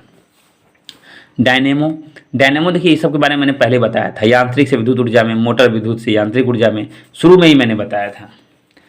चुंबकत्व, चुंबकत्व क्या है, तो अगर चुंबक प्राकृतिक है, माने अपने घटक अवयव को, पदार्थों को अपनी ओर आकर्षित करना या अपने से दूर भगाना, ये गुण चुंबकत्व कहलाता है। अब प्राकृतिक चुंबक जो होता है वो लोहे का ऑक्साइड होता है, Fe3O4, याद रखिएगा। प्राकृतिक चुंबक का यहाँ फॉर्मूला Fe3O4 या फिर लोहे का ऑक्साइड। तो प्राकृतिक चुंबक जहाँ लिखा रहे वहाँ का ऑप्शन ये होगा। सबसे अधिक चुंबकत्व जो है पृथ्वी के ध्रुव पर है, मध्य माफ कीजिएगा मैंने पृथ्वी बोल दिया। चुंबक में भी ध्रुव होता है, नॉर्थ ध्रुव होता है, साउथ ध्रुव होता है। चुंबक को अगर हम सीधा लटकाएंगे तो हमेशा वो नॉर्थ साउथ की तरफ जाकर रुकेगा, यानी नॉर्थ तरफ उत्तर ध्रुव और साउथ तरफ दक्षिण ध्रुव है। स्वतंत्र रूप से, अब देखिए सबसे अधिक चुंबकत्व ध्रुव पे होता है और मध्य में जो बीच में जो होता है चुंबकत्व नहीं होता। स्वतंत्र रूप से लटका चुंबक हमेशा क्या होता है, उसका ध्रुव सदैव उत्तर या दक्षिण दिशा की ओर इशारा करता है। प्रतिचुंबकीय पदार्थ, प्रतिचुंबकीय मतलब क्या होता है ये जानिए। सबसे पहले प्रतिचुंबकीय का मतलब होता है चुंबकीय क्षेत्र में जाने पर उसके विपरीत दिशा में भागता है। नहीं देखते हैं चुंबक को नजदीक लेते जाते हैं वो भागते जाता है, भागते जाता है। तो विपरीत दिशा में जब भाग रहा है तो वो चीज समझिए कि क्या हो गया है, जस्ता, विस्मथ, तांबा, ये सब चीजें क्या है, प्रतिचुंबकीय पदार्थ है। ये चुंबकीय क्षेत्र से दूर भागती है। अच्छा, इसका विपरीत अनुचुंबकीय पदार्थ, इसमें क्या होता है कि चुंबकीय क्षेत्र में थोड़ा विक्षेपित होता है। अब वो वही पदार्थ जो है चुंबकीय क्षेत्र में गया और जाने पे क्या होता है कि अब दूर नहीं जा रहा है ये, और थोड़ा सा नजदीक चला रहा है, विक्षेपित हो जा रहा है थोड़ा सा अपनी ओर, तो अनुचुंबकीय बोलते हैं। जैसे platinum, chromium, sodium, aluminium, oxygen, ये सब हो गया, इसमें कम चिपकता है, न के बराबर। वहीं लौह चुंबकीय की बात करें तो इसका अपोजिट होता है। चुंबकीय क्षेत्र में प्रबल रूप से अगर चुंबक की तरफ आकर्षित हो रहा है तो वो लौह चुंबकीय है। लोहा, निकल, कोबाल्ट, मतलब ये प्योर हो गया जो इसमें चुंबक चिपक जाता है, ये लौह चुंबकीय हो गया। थोड़ा थोड़ा चिपक रहा है, कभी कभी नहीं चिपक रहा है, तो वो क्या होते हैं, अनुचुंबकीय पदार्थ होते हैं। क्रोमियम, प्लेटिनम, सोडियम, एल्यूमिनियम, ये सब, ठीक है। और प्रतिचुंबकीय को कौन होते हैं, तो प्रतिचुंबकीय जो हमेशा दूर भागते हैं, ठीक है। अब देखिए क्यूरी ताप, क्यूरी ताप क्या है, तो ताप जिस पर पदार्थ जो है अनुचुंबकीय बने या लौह चुंबकीय बने, वही पदार्थ अगर देखिए ऊपर रहेगा क्यूरी ताप, हाई टेम्परेचर पर अनुचुंबकीय बन जाएगा, लो टेम्परेचर पर लौह चुंबकीय बन जाएगा। यानी कितना ताप देंगे जिस पर जो है उसका जो है प्रकृति चेंज हो जाएगा, बदल जाएगा चुंबकीय प्रवृत्ति, उसी को क्यूरी ताप बोलते हैं। अस्थायी चुंबक नरम लोहे द्वारा बनता है, ये अस्थायी होता है, ये हमेशा इसका चुंबकत्व तो नहीं रहता, तुरंत कुछ दिनों में समाप्त हो जाता है।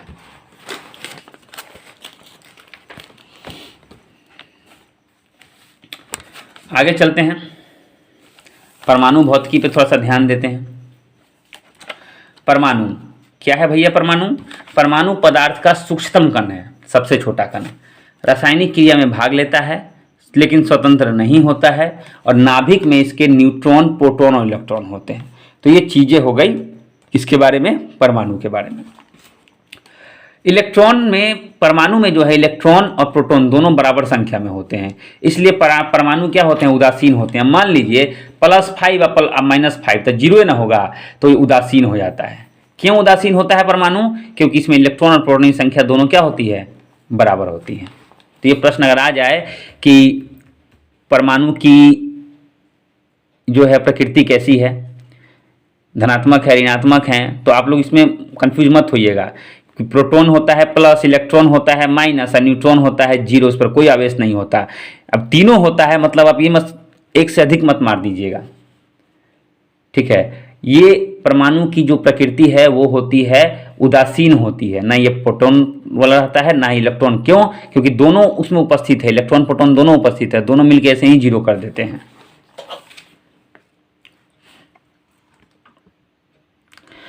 अब देखिए प्रोटॉन का आविष्कार किया था गोल्डस्टीन ने। इस पर कितना आवेश रहता है? 1.6 प्लस में × 10⁻⁻19। इलेक्ट्रॉन का आविष्कार किया था जे थॉमसन ने। इस पर रहता है 1.6 × 10⁻⁻19, ये रहता है माइनस में आवेश। और न्यूट्रॉन में क्या होता है? जीरो रहता है, कोई आवेश नहीं होता। ये जो चीज़ मैंने लिखी है ये माइनस में है। अब देखिए यहाँ क्या लिखा है, मैंने ध्यान से इसको सुनिएगा। कैथोड किरणें जब उच्च परमाणु संख्या वाली धातु पर गिरती है तो एक्सरे उत्पन्न करती है। तो एक्सरे कौन सा किरण यूज कर रहे हैं, कौन सा किरण के कारण बनता है? कैथोड के कारण। कैथोड कौन से किरण के कारण बनता है? माफ कीजिएगा, एक्सरे कैसे बनता है? कैथोड की वजह से बनता है, जब कैथोड पर जो है उच्च परमाणु संख्या वाली धातु को गिराया जाता है।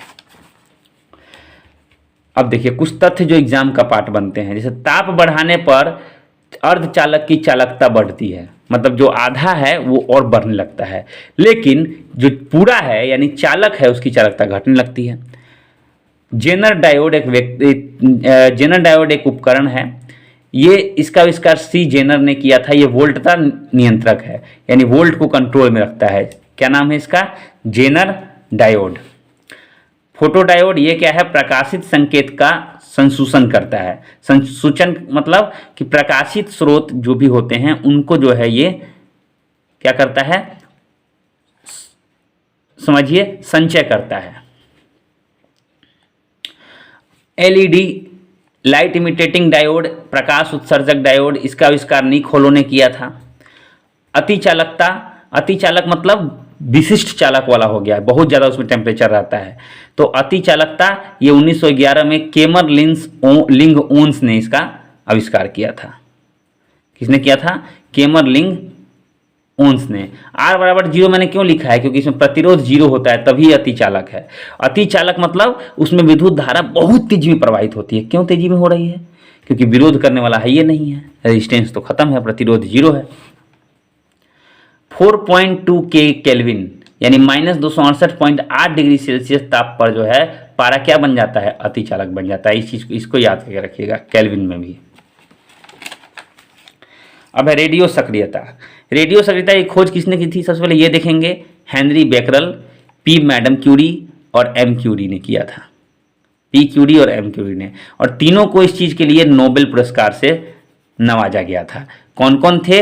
Henry Becquerel, P Curie, M Curie, तीनों ने मिलकर रेडियो सक्रियता की खोज की थी। रेडियम की खोज रॉबर्ट पियरे ने किया था और मैडम क्यूरी ने किया था। यहाँ भी मैडम क्यूरी शामिल है। सबसे अधिक वेधन क्षमता जो है गामा किरण के पास होती है। किसके पास होती है? गामा किरण के पास। रेडियो सक्रियता की माप जो है जीएम काउंटर में किया जाता है। कौन से काउंटर में? जीएम काउंटर में। आप लोग चाहें तो ऐसे ऐसे करके अपने लिखिएगा, तो अंडरलाइन करते जाइएगा। आइंस्टीन को जो है 1921 में नोबेल का पुरस्कार दिया गया था। आइंस्टीन कौन से देश से हैं? अमेरिका से हैं। ठीक,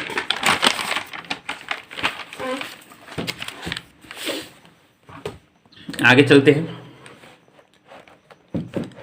नाभिकीय विखंडन तथा संलयन, इसको आप लोग ध्यान से पढ़िए।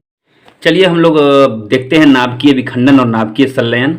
नाभिकीय विखंडन क्या होता है? एक भारी नाभिक दो भागों में टूटता है। और नाभिकीय संलयन दो अलग अलग हल्के नाभिक संयुक्त होकर एक भारी नाभिक बनाते हैं। तो ये दोनों अपोजिट है। विखंडन मतलब होता है टूटना और संलयन मतलब होता है जुड़ना। ठीक है, सबसे पहले इसका प्रदर्शन किसने किया था? स्ट्रॉट्समैन एवं हॉर्न ने किया था। यूरेनियम 235 पर न्यूट्रॉन द्वारा बमबारी की थी। बहुत ही डेंजरस रिएक्शन था, ये बहुत ही डेंजरस रिएक्शन था। तो उन्होंने इस जो है बमबारी की थी। और बमबारी करते वक्त क्या होता है कि जब यूरेनियम 235 पर न्यूट्रॉन द्वारा बमबारी करते हैं एक न्यूट्रॉन द्वारा, तो इसमें से छटक के 3 गो न्यूट्रॉन निकलता है। फिर 3 गो न्यूट्रॉन आके इसमें टकराता है, फिर 3 से 9 गो निकलता है। तो इसी को बोलते हैं श्रृंखला अभिक्रिया, चेन रिएक्शंस होते हैं। अब ये भी दो तरह के होते हैं, ध्यान से समझिएगा यहाँ पे, नियंत्रित और अनियंत्रित, बैलेंस और अनबैलेंस्ड। बैलेंस क्यों होता है भाई? तो बैलेंस में ये बैलेंस कैसे हो जाता है? क्योंकि 1 से 3, 3 से 9, 9 से 27, 27 से 81, 81 से 240, मतलब ये बहुत ज्यादा हो जाएगा भाई, करोड़ों अरबों हो जाएगा। तो यही चीज को नियंत्रित किया जाता है। कैसे नियंत्रित किया जाता है? तो कैडमियम या बोरोन का एक छड़ लगा दिया जाता है। कई बार प्रश्न आता है कि नाभिकीय विखंडन अभिक्रिया में, नाभिकीय रिएक्टर में अवशोषक के रूप में क्या उपयोग किया जाता है? तो कैडमियम या बोरोन का छड़। इसका काम क्या है? तो जैसा ही एक से 3 गो नाभिक बनेगा ना न्यूट्रॉन, ये क्या करेंगे, 2 गो न्यूट्रॉन पी जाते हैं, लोग सोख लेते हैं, फिर इसको एक कर देंगे, फिर एक क्या करेगा, 3 उत्पन्न करेगा, 3 उत्पन्न करेगा, फिर 2 गो ये लोग सोख लेंगे। ऐसे करते करते ये क्या करते हैं, उसको नियंत्रित रखते हैं। इससे क्या होता है कि एक तो अभिक्रिया धीरे धीरे होती है, इससे लगातार ऊर्जा मिलती रहती है। परमाणु भट्टी और नाभिकीय रिएक्टर में इसका उपयोग होता है। प्रोफेसर फर्मी जो थे, इन्होंने प्रथम नाभिकीय रिएक्टर बनाया था। अच्छा, ये अभिक्रिया अगर ऐसा नहीं कि जब तक ये वो सोखे तब तक ये 9 गो और पैदा कर दे, नहीं, ये धीरे धीरे होती है। धीरे क्यों होती है? तो मंदक के रूप में भारी जल और ग्रेफाइट का उपयोग किया जाता है। भारी जल और ग्रेफाइट का उपयोग किया जाता है मंदक के रूप में। ये हो गया। अच्छा, अनियंत्रित क्यों होती है भाई? तो अनियंत्रित में क्या होता है, ना ही ये कैडमियम का छड़ रहता है और ना ही ये भारी जल का उपयोग होता है। दोनों को हटा देंगे तो यही अभिक्रिया अनियंत्रित हो जाएगी। अनियंत्रित मतलब न्यूट्रॉन पर कोई नियंत्रण नहीं होगा, काफी तेज होगा और काफी ज्यादा ऊर्जा निकलेगा इसमें से। 1, 3, 9, 27, 81 ऐसे लगातार चलते रहेगा। यूरेनियम 235 या प्लूटोनियम 239 पे होता है और परमाणु बम इसका साक्षात उदाहरण है। सबसे पहले परमाणु बम जे रॉबर्ट ओपेनहियर ने द्वितीय विश्व युद्ध के समय बनाया था और सीधे जापान पर ही उसको प्रयोग कर दिया था। तो अब लोग आप समझ गए होंगे नाभिकीय विखंडन क्या होता है, चेन अभिक्रिया क्या होता है, नियंत्रित अनियंत्रित कैसे होता है, कैडमियम बोरोन का क्या उपयोग है, भारी जल ग्रेफाइट का क्या उपयोग है। याद करिएगा, रटते रहिएगा, बार बार फिर भूल जाएगा। समझ लीजिएगा तो जीवन भर याद रहेगा। जी हाँ, और दूसरों को भी पढ़ाइएगा। नाभिकीय संलयन में क्या था, विखंडन में टूटता था। यहाँ क्या होता है, 2 अलग अलग हल्के नाभिक संयुक्त होकर एक भारी नाभिक बनाते हैं। सूर्य या तारों से प्राप्त ऊर्जा जो है नाभिकीय संलयन का उदाहरण है। हाइड्रोजन बम नाभिकीय संलयन के द्वारा बनता है। एडवर्ड टेलर ने 1952 में बनाया था और परमाणु बम से ये 1000 गुना शक्तिशाली है। अब थोड़ा सा पढ़ते हैं ब्रह्मांड के बारे में। ब्रह्मांड हमारा काफी बड़ा है, आज तक इसका अंत पता नहीं चला। ब्रह्मांड के अध्ययन को हम लोग क्या कहते हैं, कॉस्मोलॉजी। क्या कहते हैं, कॉस्मोलॉजी। उत्पत्ति कैसे हुई ब्रह्मांड की, तो बिग बैंग थ्योरी। बिग मतलब बड़ा, बैंग मतलब धमाका, थ्योरी मतलब थ्योरी।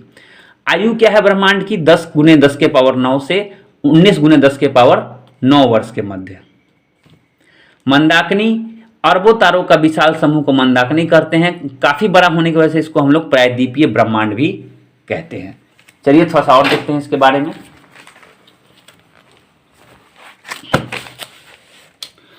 हमारा सौरमंडल दुग्ध मेखला है। क्या है, दुग्ध मेखला। इसका व्यास है 10⁵ प्रकाश वर्ष। तारामंडल तारों का छोटा समूह या गुच्छा है, जैसे लघु सप्तऋषि, मृग, सिग्नस, हाइड्रा, ये सब तारामंडल, ये सब क्या है, ये सब छोटे छोटे तारामंडल हैं। इसका एक समूह है कुछ तारों का। इसका जैसे देखिए मिर्गा, हिरन, जैसे जैसे जिसका आकार है वैसे वैसे इसका नाम भी रख दिया गया है। कुल संख्या कितनी है? 89। हमारे मिल्की वे में 89 तारामंडल हैं। सबसे बड़ा सेंटोरस है जिसमें 94 तारा हैं। मृग केवल शीत ऋतु में दिखाई देता है। रंग जो है तारा का मेनली लाल, सफेद और नीला होता है। रंग निर्धारण कैसे होता है? पृष्ठ ताप द्वारा, तारों के ताप द्वारा। कभी कभी प्रश्न आते हैं कि तारों का रंग का निर्धारण कैसे होता है, तो पृष्ठ ताप द्वारा। लाल रंग है तो कम ताप पर लाल रंग रहेगा, उच्च ताप पर सफेद रंग रहेगा, अत्यधिक उच्च पर नीला रंग रहेगा। नीला शंकर भगवान का होता है ना, सबसे ऊंचे है। पृथ्वी के सबसे निकट जो है प्रॉक्सिमा सेंचुरी है सूर्य के बाद। तारों का जन्म एवं विकास। अब देखिए तारे कैसे बनते हैं, तो हाइड्रोजन एंड हीलियम, ये दो कच्चा माल है, रॉ मटेरियल है, इसी से तारा बनता है। घने बादल के रूप में जमा होते हैं। उसमें क्या होता है, अब हाइड्रोजन हीलियम दोनों अभिक्रिया करने लगता है। गुरुत्वाकर्षण के कारण दोनों का संकुचन होता है, एक जगह नजदीक आते हैं और एक दूसरे से रगड़ते, समझिए कि एक दूसरे से जो है अभिक्रिया करते हैं। 4 हाइड्रोजन मिलकर एक हीलियम का नाभिक बनाते हैं और इसमें काफ़ी ज़्यादा ऊर्जा और प्रकाश निकलता है। अत्यधिक ऊर्जा, अत्यधिक प्रकाश, नाभिकीय संलयन अभिक्रिया होती है और तारे का निर्माण होता है। अंतिम समय में तारे की चमक बढ़ जाती है, इसलिए इसको रक्त दानव तारा कहते हैं। कृष्ण छिद्र की कल्पना मिचेल ने की थी। कृष्ण छिद्र क्या है, तो तारों के अंतिम समय में जो है इस कृष्ण छिद्र का निर्माण होता है। कृष्ण छिद्र मतलब ये कृष्ण भगवान नहीं, कृष्ण छिद्र जो है एक समझिए बड़ा सा होल, गड्ढा इस टाइप का जो है बन जाता है, जिसको हम लोग कृष्ण छिद्र बोलते हैं। इसकी कल्पना किसने की थी? मिचेल ने की थी। अब आगे मैंने ये वैज्ञानिक उपकरण छोड़ दिया है। क्यों छोड़ा है, आइए मैं आपको बताता हूं। सीधे मैं आपको लेके चलता हूं लूसेंट पर। इस किताब से तो आप लोग परिचित होंगे। इस लूसेंट पर मैं आपको सीधे लेके चला आता हूं। पेज नंबर कितना था, 200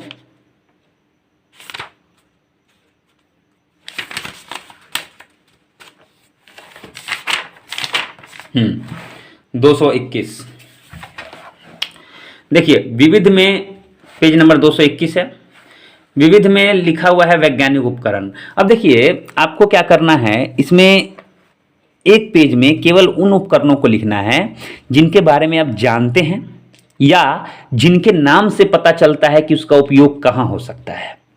और उसके बाद दूसरे पेज में आप केवल उन उपकरणों को लिखेंगे जिनका नाम उनके उपयोग से थोड़ा अलग है, उससे पता नहीं चलता है या आप उसे नहीं जानते हैं। इससे आपको याद करने में आसानी होगी। जैसे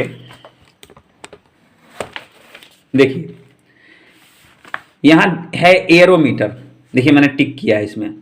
एयरोमीटर, एयर मतलब हवा होता है। इस उपकरण का प्रयोग वायु एवं गैस का भार तथा घनत्व ज्ञात करने में होता है। अल्टीमीटर, अल्टीट्यूड मतलब होता है काफी ऊंचाई, तो देखिए इसका उपयोग उड़ते हुए विमान की ऊंचाई मापने के लिए किया जाता है। आम मीटर मतलब ए से एम से एम्पियर हो गया। आम मीटर एम्पियर कितना होता है, विद्युत धारा को मापने का यंत्र। ऑडियोमीटर, ऑडियो मतलब क्या होता है, आवाज। यह उपकरण यह उपकरण ध्वनि की तीव्रता मापने में काम में आता है। यहाँ देखिए कैलोरीमीटर, यह उपकरण तांबे का बना होता है। उष्मा की मात्रा ज्ञात करने के लिए कैलोरी मतलब उष्मा होता है। तो इसके नाम से जो है जो चीज पता चल जाए उसको आप लोग टिक कर लीजिए और टिक करके उसको लिख लीजिए। लाइटनिंग कंडक्टर, ये लाइटनिंग जब होता है बिल्डिंग पर, त्वरित चालक बिल्डिंग को बचाने के लिए। यहाँ देखिए हाइड्रोमीटर, हाइड्रा होता है जल से संबंधित है, जल का अपेक्षित घनत्व, द्रव का अपेक्षित घनत्व ज्ञात करने में होता है। तो काफी इजी है। अब देखिए गैल्वेनोमीटर हम लोगों ने पहले पढ़ा था। यहाँ देखिए गैल्वेनोमीटर विद्युत की उपस्थिति का पता चलता है। डायनेमोमीटर डेंसिटी से क्या होता है, घनत्व होता है। यहाँ मैं आपको दिखाता हूँ, देखिए डेंसिटी मतलब घनत्व। इस उपकरण का प्रयोग घनत्व ज्ञात करने में किया जाता है। तो इसके नाम से ही पता चल जाता है कि ये जो है कहाँ उपयोग हो सकता है, केवल नाम से। तो बहुत सारे इसमें हैं, कम से कम देखिए 74 गो दिया हुआ है। 74 गो में आधा आपको जो है उसके नाम से ही पता चल जाएगा कि वो कहाँ उपयोग हो सकता है। तो आप उसको अलग लिख लेंगे। इसको मैंने कॉपी में नहीं लिखा है क्योंकि समय इससे बहुत वेस्ट होता है। सीधा सीधा जब इसमें लिखा हुआ है तो कॉपी में लिखने की आवश्यकता नहीं है। इसको आप लोग बुक की सहायता से ही याद करेंगे। समस्या आएगी तो मुझे जरूर बताएंगे। बहुत सारी चीज़ जहाँ नहीं है प्रचलन में ज़्यादा, उसको आप लोग मत पढ़िएगा। सीधा आप लोग पूछते हैं ना कि कैसे पता करेंगे कि कौन सा इंपॉर्टेंट है। अरे भैया, जो चलन में नहीं है वो इंपॉर्टेंट नहीं है ना। जैसे diode ball, triode ball, photography जो है कागज में, फिल्म में, धातु में, ये सब इंपॉर्टेंट नहीं है, चलन में नहीं है। तो मात्रक आप लोगों को मोस्टली याद होगा, लंबाई का मीटर, द्रव्यमान का किलोग्राम, समय का सेकंड। तो ये सब चीज़ें मैं बार बार कॉपी में लिख के कॉपी क्यों भरूं, इसलिए मैंने इनको नहीं लिखा। अब अगला जो है रसायन है, केमिस्ट्री। देखिए अगला केमिस्ट्री है, और केमिस्ट्री भी हम लोग जो है कल से शुरू कर देंगे। 20 पेज है, 2 दिन का केमिस्ट्री है, इसको कहानी इसको जल्दी ख़त्म करेंगे। और प्लीज़ दोस्तों वीडियो को लाइक ज़रूर किया कीजिए, मेरा रिक्वेस्ट है आप लोगों से।